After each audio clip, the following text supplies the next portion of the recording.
आपस में ऐसे नहीं बनी कि जैसे नागौर दरबार के अंदर तीनों भाइयों को बुलाया, जोधपुर से सबसे बड़े भाई राम सिंह राठौड़ गए, उदय सिंह गए जो मोटा राजा उदय सिंह के नाम से प्रसिद्ध हुए, राव चंद्र सेन जी गए वहाँ पर नागौर दरबार में उपस्थित हुए।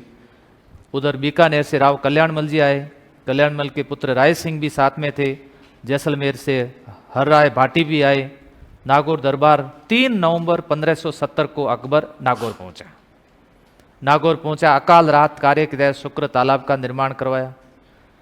और नागौर दरबार में ये तीनों मारवाड़ से तीनों भाई गए, क्या जाते हैं बात करते हैं, क्या पता अकबर कह रहा है राजपूत नीति लेकर के आया है तो हो सकता है सही ढंग से बात कर ले। लेकिन जब वहां राव चंद्र सेन जी गए तो उनको पता चला कि अकबर ज्यादा बातें किससे कर रहा है, राम से और मोटा राजा उदय सिंह से ज्यादा बातचीत कर रहा है। और बैठने की जो व्यवस्था थी, पंक्तिबद्ध रूप से बैठना कहते हैं उसको, मिसल कहते हैं।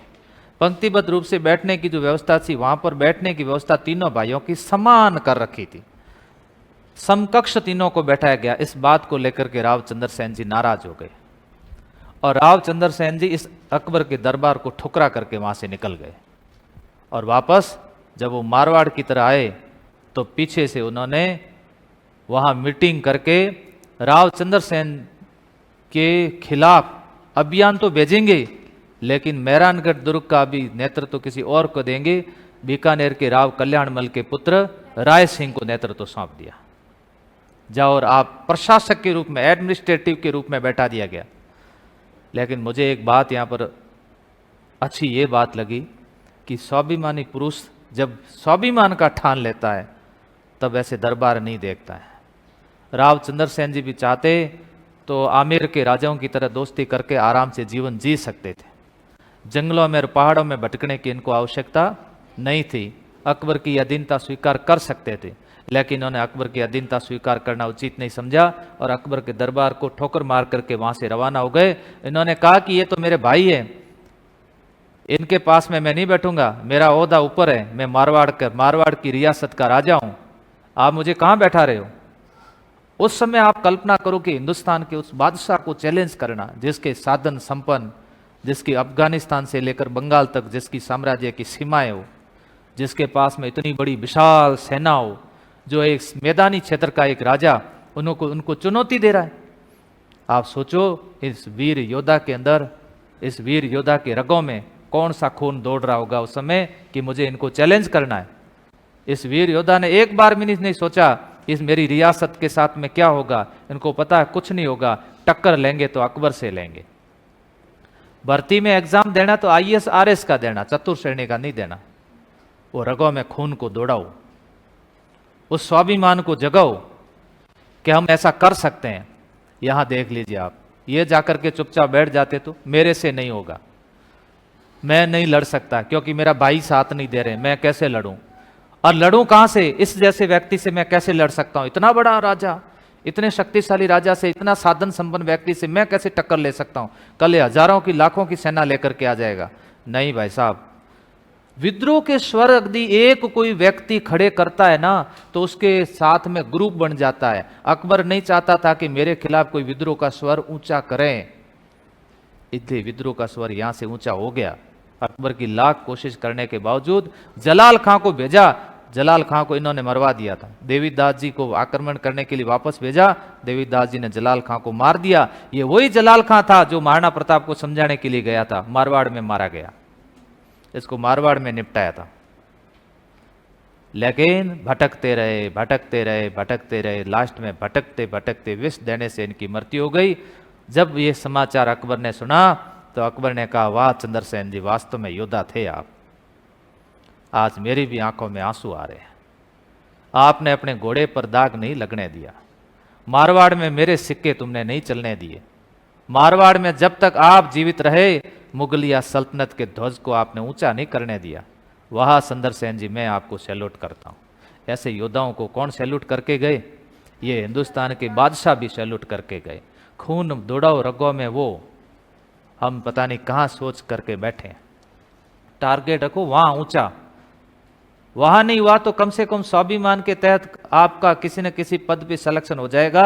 यह टक्कर यदि इनसे नहीं लेते तो आज मुझे यह चित्र लगाने की आवश्यकता नहीं पड़ती। पड़ती क्या? ये इन्होंने टक्कर वहां ली, आईएएस की तैयारी की, आरएस की तैयारी की। मैंने यदि 2007 से ये नहीं ठाना होता कि मैं आरएस और आईएएस को ही क्रैक करूंगा, इसके अलावा किसी भर्ती में भी नहीं बैठूंगा, तो आज इतनी बड़ी संस्थाएं चला नहीं सकता। 8 विषय का मैं ज्ञाता नहीं होता। ये मजाक नहीं थी, तपस्या करी थी हमने, तपस्या, कठोर तपस्या की। तो तपस्या करो। उस लेवल पे यदि आप नहीं पहुंच पाओगे, मारवाड़ का महाराणा प्रताप कहलाओगे, स्वाभिमानी पुरुष कहलाओगे। जब जब कभी स्वतंत्रता वीर कोई तस्वीर आपके सामने रख करके किसी की पूजा करने की कोशिश करेगा तो राव चंद्रसेन जी जैसा कोई तस्वीर सामने मिलेगी। जरूरी नहीं है कि पूरे भारत पे राज करके जाना, लेकिन तैयारी उस लेवल की हो, टक्कर उस लेवल की हो। और जब तैयारी लो तो नींद घोड़े पे लेनी पड़ती है। ऐसा नहीं है कि बस तैयारी तो आरएस की कर रहा हूं, नींद पूरी 16 घंटे लेता हूं, वो नहीं होनी चाहिए। तैयारी के लिए भटकना पड़ेगा, दर दर की ठोकरें खानी पड़ेगी। और दर दर की जिसने ठोकरें खाई वो नाम अमर करके गए। और एक इनके ही भाई थे जो इनसे बड़े थे, इनके भाई थे जो इनसे बड़े थे। भाई साहब ने खाने पे बढ़िया जोर दिया, कुछ नहीं किया, मस्ती में खूब खाते थे, रहते थे। अकबर के जब अकबर दरबार लगवाता था तब सबको खड़ा रहना पड़ता था, इनसे खड़ा नहीं रहा जाता था। ये शरीर से इतने मोटे थे, इसलिए अकबर ने इनके पीछे एक लकड़ी का स्टैंड लगा रखा था, ताकि खड़ा तो रहना पड़ेगा लेकिन सहारा दे दो पीछे। मोटा राजा कहते थे। नाम देखो, मोटा राजा के नाम से प्रसिद्ध हो गए। आप कोई भी स्वतंत्रता प्रेमी आज यदि कोई मीटिंग करेगा, मूर्ति सामने रखेगा? नहीं रखेगा। क्यों नहीं रखेगा? क्योंकि मारवाड़ के पहले राजा जिन्होंने मुगलों की अधीनता स्वीकार की, अकबर की अधीनता स्वीकार कर अपनी बेटी की शादी कर ली। भाई के रास्ते पर नहीं चले, रास्ता चेंज कर दिया भाई साहब ने। अकबर इनको जंगली राजा कहता था। अकबर कहता, अरे उदय सिंह जंगली कहीं का, इतना क्या खाता है रे? दिन भर कितना खा जाते थे। नाम मोटा राजा के, जनता के अंदर मोटा राजा के नाम से फेमस हुए, ये मोटा राजा। लेकिन नहीं भाई साहब, स्वाभिमान यहाँ जिंदा होता है। तो स्वाभिमान को जगाओ। मैं इन लोगों से आपसे प्रेरणा दे रहा हूं। और इन कहानियों को आप केवल कहानियां मत समझना, ये आरएस के अंदर लिखने वाली वो चीजें हैं जहां पर यूनिक चीजें लिखी जाएगी। किताबी भाषाओं से कई किताबों का मिश्रण बोल रहा हूं, तो वहां कुछ चीजें वहां लिखी जा सकती है। इसलिए कई बार मेरे जिला दर्शन जो मैं करवाता हूँ यूट्यूब के, आरएस का ऐसा कोई विद्यार्थी नहीं है जो आरएस दे और मेरा यूट्यूब से वीडियो दे के नहीं गया। मुझे कितने अधिकारी मिले, एकदम वो कहते हैं सर हम पढ़े थे, मुझे लगता मेरे से पढ़े। जिला दर्शन देखी थी सर, हमारे इंटरव्यू में काम आया। तो वहां कहीं ना कहीं चीजें काम आती हैं। इसलिए सोच समझ करके कई सारी चीजें मैं अनुसंधान करके बोलता हूं। अब एंट्री किसकी है?